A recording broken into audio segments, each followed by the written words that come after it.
Бейнебаянды бастамас бұрын айта кетейін. Каналға аз ғана адам жетпей тұр. Подписка басып кетсеңіздер, разы боламын. Бұл ешкімге айтылмаған сыр. Толық әңгімесін видеодан тыңдаңыз. 50-ге келген Айсұлу өмір бойы шыдай тұрсам бәрі өз орнына келеді деп өмір сүрді. Ол ешқашан еркекке сүйеніп көрмеді. Ешкімнің алақанына қолын толық сеніп ұстап көрмеді. Ал бүгін ол алғаш рет біреудің жанында түнемек. Төсекке қарап тұрып жүрегі атша тулады. Бұл қарапайым ғана төсек еді, ақ жайма, 2 жастық. Бірақ Айсұлу үшін бұл бөтен әлем. Қорқыттырсын ба, деді күйеуі баяу. Ол үнсіз басын изеді. Айсұлудың өмірі басқаша басталған. Ол 20-ға келгенде әкесінен айырылды. Анасы сырқаттанып қалды. 3 інісі бар еді. Мен тұрмысқа шықсаң, бұлар кімге қалады, деп ол өзім құрбан етті. 25-інде де айтты. Әлі ерте. 30-ында әлі уақыт емес. 40-қа келгенде енді кеш. Ал 50-ге жеткенде өмірдің өзі оны ұстап алып, сен де адамсың, сенің де бақытың бар деп алдымнан шықты. Күйеуі Бекжан. Ол да жастықта жолы болмаған, ажырасқан, жалғыз қалған адам еді. Екеуін таныстырған көрші апай. Алғашында Айсұлу, маған не керек ол, деп бас тартқан. Бірақ жалғыздық түндері ұзақ еді. Бекжан асықтырмады, сөзбен жараламады, қолын да бірден тигізбеді. Сол үшін Айсұлу келісім берді. Тойлары да қарапайым өтті. Ешкім үлкен үміт артпады. 2 кәрі бір-біріне серік болсын деген ниет қана. Ал бүгін олардың алғашқы түні. Айсұлу қолын қалай қоярын білмей отырды. Көзін төмен салды. Бекжан оның қолын жай ғана ұстап, егер дайын болмасаң, күтемін деді. Сол сәтте Айсұлудың көзіне жас келді. Білесің бе, деді ол дірілдеп. Бұны білгенде, ерте тұрмысқа шығатын едім. Бекжан таң қалды. Нені, деді жай ғана. Айсұлу көз жасын сүртіп. Әйелдің де жүрегі барын. Қорқудым да жылы жағы болатынын. Біреудің асықпайық деген сөзі адамды емдейтінін. Ол өмірінде алғаш рет өзін әйел сезінді. Түн тыныш өтті. Бірақ Айсұлудың ішінде бүкіл өмірі төңкеріліп жатты. Ол өзіне өзі сыбырлады. Мен кешіккен жоқпын. Мен тек өз уақытымда келіппін. Ал Бекжан сол түні түсінді. Бұл әйел өмір бойы шыдап келген, бірақ сынбаған адам. Ал алда Айсұлуды өткен өмірдің ауыр құпиялары, туыстардың сөзі, қоғамның маза бермес көзқарасы және нағыз махаббатты кеш болса да сезінудің ауыр жолы күтіп тұр еді. Айсұлу таңертең ерте оянды. Күн сәулесі перденің арасынан сығалап тұр. Басында мың ой. Кеше болған түн түс секілді. Бірақ денесіндегі тыныштық бәрінің шын екенін сездірді. Ол төсектің шетінде үнсіз отырды. 50 жыл бойы өзі туралы ойламаған адам бір түнде бүкіл өмірін қайта қарап шыққандай болды. Бекжан ас үйде шай қойып жүрген. Дыбыстар таныс, бірақ бөтен үйдің дыбысы сияқты. Ұйықтай алмадың ба, деді ол. Ұйықтадым, деді Айсұлу. Бірақ бұрынғыдай емес. Ол бұрын таңды міндетпен қарсы алатын. Тамақ, жұмыс, ана, інілер, уайым. Ал бүгін таң өзі үшін атты. Бірақ бұл тыныштық ұзаққа бармады. Телефон шыр етті. Айсұлу экранына қарады да жүрегі қысылды. Үлкен әпкесі Күләш. Алло, деді сақтықпен. Алло дейсің бе, деді ар жақтан суық дауыс. Естіп жатырмын, кеше күйеуге шықтым деп. Айсұлу үнсіз қалды. Айсұлу, сен ұялмайсың ба өзі, деді әпкесі. 50-ге келіп, елдің күлкісіне қалдың ғой. Мен ешкіммен ештеңе тартып алған жоқпын, деді ол жай ғана. Осы жаста не таттың, деп айқайлады Күләш. Жастарға үлгі болудың орнына. Сөз жүрекке қадалды. Айсұлу телефонды жай ғана сөндірді. Бекжан бәрін естіп тұрды. Кешір, деді Айсұлу. Мен саған ауыртпалық алып келдім бе деп қорқам. Жоқ, деді Бекжан қаттырақ. Сен өз өміріңді алып келдің, ал оған ешкімнің құқы жоқ. Сол күні олар сатқа шықты. Ауыл шағын еді. Көзқарастар бірден сезілді. Біреу сыбырлады. Біреу әдейі күліп өтті. Біреу осы жаста деген сөзді айтпай-ақ көзбен жеткізді. Айсұлу бұрын мұндайға үйренген. Өзі үшін емес, басқалар үшін өмір сүрген адамға елдің сөзі таныс болатын. Бірақ бұл жолы ол үндемеді, себебі жанында біреу бар еді. Кешке қарай тағы бір қоңырау түсті. Бұл жолы інісі. Апа, деді ол күмәнмен. Шынымен тұрмысқа шықтың ба? Иә. Неге бізге айтпадың? Айсұлу күліп жіберді. Айтсам, рұқсат берер ме едіңдер? Ар жақ үнсіз қалды. Апа, біз сенсіз өсіп кеттік. Бірақ сен өзім үшін өмір сүрмедің ғой, деді інісі ақыры. Бұл сөз жүрегін ауыртты, бірақ шын еді. Түнде Айсұлу терезе алдында ұзақ отырды. Мен бір нәрсені мойындауым керек, деді ол кенет. Айта бер. Мен ешқашан еркекке сеніп көрмегенмін. Біреу кетіп қалады деп қорықтым. Сондықтан өзім кетпедім. Өзімді жауып тастадым. Бекжан үнсіз тыңдады. Ал мен, деді ол сәл кідіріп. Мен бұрын үйленгенмін. Сол кезде әйелім, сенің махаббатың жетпейді, деді. Содан кейін жүрегімді жаптым. Айсұлу бұл түнде тағы ұйықтай алмады. Көзін жұмса болды. Жастық шағы қайта тіріліп кететіндей. Ол сол түнді ешқашан ешкімге айтпаған. 21 жаста еді. Анасы тірі. Әкесі енді ғана қайтыс болған. Үйдің салмағы бір-ақ күнде оның иығына түсті. Сол кезде ауылға қалада оқып жүрген бір жігіт келді. Ерлан. Сөзі жұмсақ, көзі батыл. Айсұлуды алғаш рет әйел деп қарады. Бір кеште ол Айсұлуды үйіне дейін шығарып салды. Жол ұзақ болды. Сөз де көп еді. Сол түні Айсұлу алғаш рет жүрегін ашты. Алғаш рет бақытқа да құқым бар шығар деп ойлады. Бірақ таң атқанда Ерлан қалаға қайтып кетті. 1 апта, 2 апта, 3 апта. Хабар болмады. Сол кезде Айсұлу бір шындықты білді. Ол жүкті еді. Бұл хабарды ешкім естімеді. Анасы сол кезде төсек тартып жатты. Інілері әлі бала. Айсұлу қорықты. Ол Ерланды іздеді. Бірақ қалада оны ешкім танымай шықты. Сол бір түннен кейін Айсұлу өзін жазалады. Енді ешқашан деп ант берді. Баладан айырылды. Оны ешкімге айтпады. Жүрегінде көмді. Сол күннен бастап ол әйел болудан бас тартты. Қазір 50 жасында. Сол жара қайта ашылды. Бекжан бәрін тыңдап шықты. Бірде-бір сөзін бөлмеді.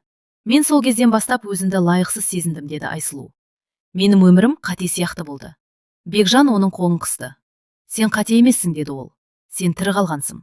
Сол сәтте есік қоңырау соғылды. Кеш еді. Бекжан есікті ашты. Босағада бір әйел тұрды. Сымбатты, күтімді. Көзінде суық күлкі. Сәлем, Бекжан, деді ол. Таныстырмайсың ба? Айсұлудың жүрегі зу етті. Бұл Гүлнар. Менің бұрынғы әйелім, деді Бекжан ауыр күрсініп. Мен сенің үйленгенімді естідім, деді Гүлнар Айсұлуды басынан аяғына дейін шолып. Қызық таңдау екен. Айсұлу үндемеді. Бірақ ішіндегі жара тағы ашылды. Мен тек бір нәрсе айтқым келді, деді Гүлнар. Сен әлі де маған қарсысың, Бекжан. Есіктің артында өткен өмір тұрды. Ал үйдің ішінде кешіккен махаббат. Екеуінің ортасында сынақ басталды. Гүлнар табалдырықтан асықпай аттады. Бұл үйдің иесі өзі сияқты сезінетіндей, жан жағына еркін көз жүгіртті. Жақсы тұрыпсыңдар екен, деді ол мысқылмен. Қарапайым, бірақ тыныш. Айсұлу оның даусынан бірден қауіп сезді. Бұл үйреншікті қызғаныш емес, бақылап үйренген әйелдің үні еді. Бекжан есікті жауып, сабыр сақтауға тырысты. Не үшін келдің, деді ол тура сұрап. Гүлнар сөмкесінен қағаз алып шықты. Мен сені ұятқа қалдырғым келмейді, деді ол. Бірақ бұл қағаздарда сенің әлі де шешпеген мәселелерің бар. Айсұлу қағазға қарамады. Ол Бекжанға қарады. Мен сенің өткеніңді білгім келмейді, деді ол тыныш. Бірақ осы үйге келген адам мені сыйлау керек. Бұл сөз Гүлнарды таң қалдырды. Сыйлау, деп күлді ол. Сен кімсің өзі? Айсұлу алғаш рет даусын көтерді. Мен осы үйдің әйелімін, деді ол. Жасыма да, өткеніме де қарамай. Бекжан үнсіз қалды. Бірақ бұл үнсіздік қолдау еді. Гүлнар көзін сығырайтып. Бекжан, сен шынымен осы әйелмен, деп сөзін аяқтай алмады. Иә, деді Бекжан қатты. Мен дәл осы әйелмен тыныштық таптым. Бұл сөз Гүлнарды ашуландырды. Тыныштық, деді ол. Сен менімен болғанда да тыныш едің деп ойлайсың ба? Мен сені сүйдім, ал сен өзіңді ғана аядың. Осы сәтте шындық ашылды. Сен махаббатты емес, билікті сүйдің, деді Бекжан. Ал мен қорқып жүріппін. Гүлнар үндемей қалды. Ал сен, деді ол Айсұлуға қарап. Осы еркекті көтере аласың ба? Оның жарасын, әлсіздігін. Айсұлу бір сәт ойланды. Мен өмір бойы өзгенің жүгін көтердім, деді ол. Бірақ бұл жолы мен өзімді жоғалтпаймын. Бұл Айсұлудың ішкі жеңісі еді. Гүлнар есікке беттеді, бірақ кетер алдында бұрылып. Бір күні ол бәрібір өткеніне қайтып оралады, деді. Есік жабылды. Үйде ауыр тыныштық орнады. Мен сені осыған араластырдым, деді Бекжан. Кешір. Айсұлу оның қолын ұстады. Мен алғаш рет қашқым келмейді, деді ол. Бұл менің де өмірім. Сол түні олар көп сөйлесті. Жасырынған сөз қалмады. Айсұлу ішінен түсінді. Өткен кетпейді. Бірақ оған бағынбауға болады. Ал бұл тыныштық ұзаққа созылмайтынын екеуі де сезді. Себебі ертең Айсұлуды ауылдың үлкендері шақыртып жатқан еді. Айсұлу ауылдың ортасына қарай баяу жүріп келе жатты. Қасында Бекжан. Бірақ бұл жолы ол өзін жалғыз сезінді. Ауылдық клубтың алдында адамдар жиналып қалыпты. Әйелдер сыбырлайды. Еркектер үнсіз, бірақ көздерімен үкім шығарып тұр. Міне, өзі де келді. 50-ге келіп не іздеген? Ұят қой. Бұл сөздер Айсұлудың құлағына емес, жүрегіне тиді. Клубтың ішінде ұзын үстел қойған. Алдыңғы қатарда ауылдың үлкендері, ақсақалдар, абысына жын. Айсұлу қызым, деді ең жас үлкені. Сені жамандыққа қимаймыз, бірақ елдің де сөзі бар. Айсұлу орнынан тұрды. Қолдары дірілдеді, бірақ дауысы шықты. Айтыңыздар, деді ол. Мен не істедім? Сен, деді бір әйел орнынан тұрып. Жас қыздар тұрмысқа шыға алмай жүргенде, сен осы жаста күйеуге тидім. Бұл ұят емес пе, деді екіншісі. Айсұлу бір сәт көзін жұмды. Мен 40 жыл бойы ешкімге кедергі болған жоқпын, деді ол. Біреудің орнын тартып алған жоқпын. Мен тек кешіккен өмірімді бастадым. Ал жастықта неге шықпадың, деді біреу күле. Әлде бірдеңе болды ма? Осы сұрақ найзадай қадалды. Бір сәт тыныштық орнады. Сол кезде күтпеген жерден Күләш әпкесі орнынан тұрды. Айтайын мен, деді ол. Бұл қыз кезінде абыройынан айырылған. Зал гу ете қалды. Айсұлуның көзі қарауытып кетті. Ол өзі кінәлі, деп жалғастырды Күләш. Сондықтан ешкімге шықпай, бізге масыл болып жүрді. Бұл ең ауыр өтірік еді. Ең ауыр сатқындық. Айсұлу тік тұрып қалды. Бұл өтірік, деді ол әрең. Сол сәтте Бекжан алға шықты. Жетер, деді ол қатты. Бұл әйел өмір бойы бәріне тірек болған адам. Ал сендер оның бір ғана бақытты таңдаған кешіре алмай отырсыңдар. Зал тына қалды. Егер біреуге жауап беру керек болса, деді Бекжан, алдымен маған жауап берсін. Айсұлу оның артына жасырылған жоқ. Керісінше бір қадам алға шықты. Иә, деді ол. Мен қателестім. Мен жыладым. Мен жалғыз қалдым. Бірақ мен адам болудан бас тартқан жоқпын. Көзінен жас ақты. Бірақ ол сыртпеді. Ал сендер мені соттауға құқылы емессіңдер. Үлкендер үнсіз қалды. Бұл үнсіздік жеңіліс еді. Сол күні Айсұлу ауылдан кету туралы ойлады. Ал түнде Бекжан бір шешім қабылдады. Ол Айсұлудың қолынан ұстап, біз бұл жерден кетеміз, деді. Басқалар үшін емес, өзіміз үшін. Көшетін күн жақындаған сайын Айсұлуның жүрегі ауырлай берді. Бұл ауылда оның жастығы қалды. Қайғысы да, еңбегі де, үнсіз төккен көз жасы да осы жерде еді. Үй жинап жүріп, ол ескі сандықты ашты. Ішінде анасының орамалы, әкесінің сағаты және сарғайған бір қағаз. Айсұлу қолы дірілдеп қағазды ашты. Бұл ауруханадан берілген ескі анықтама еді. Ұрық өздігінен түсті деген бір ғана сөйлем. Ол сол сәтті қайта есіне алды. Жалғыз, суық палата, ешкімнің қолы жоқ. Мен тірі қалдым, деп сыбырлады ол. Бірақ жүрегім сол жерде қалып қойды. Сол күні кешке есік қағылды. Бекжан жоқ еді. Айсұлу өзі ашты. Босағада тұрған адамды көргенде, аяғы жерге жабысып қалғандай болды. Сәлем, Айсұлу, деді ер адам. Бұл Ерлан еді. 29 жыл. 29 жыл өткен. Шашына ақ түскен, көзі шашаңқы. Сен, деді Айсұлуның дауысы шықпай. Мен сені көп іздедім, деді Ерлан, бірақ кеш білдім. Айсұлу бірден түсінді.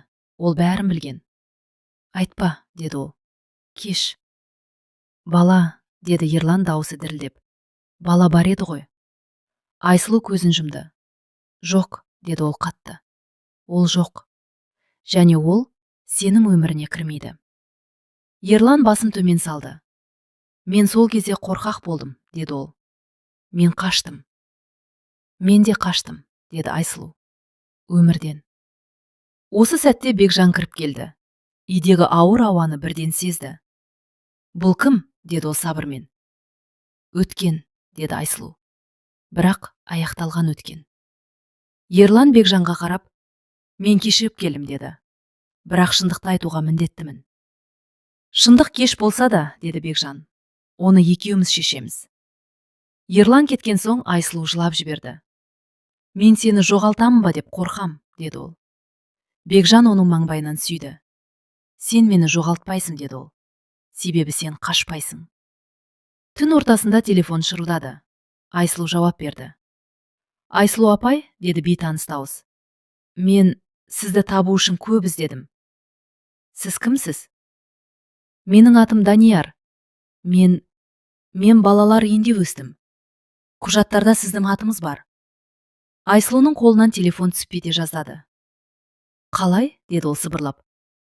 Маған анасы тірі деген белгі қалған, деді жігіт. Мен сізбен сөйлесуім керек. Бұл соңғы соққы еді. Бірақ ең үлкен үміт те осы еді.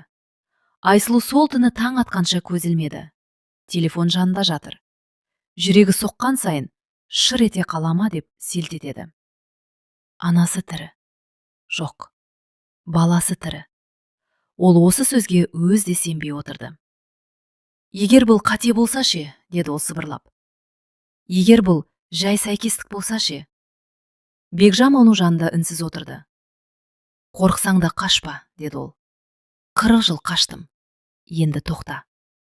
Таңертең олар жолға шықты. Көрші қаладағы балалар үйіне.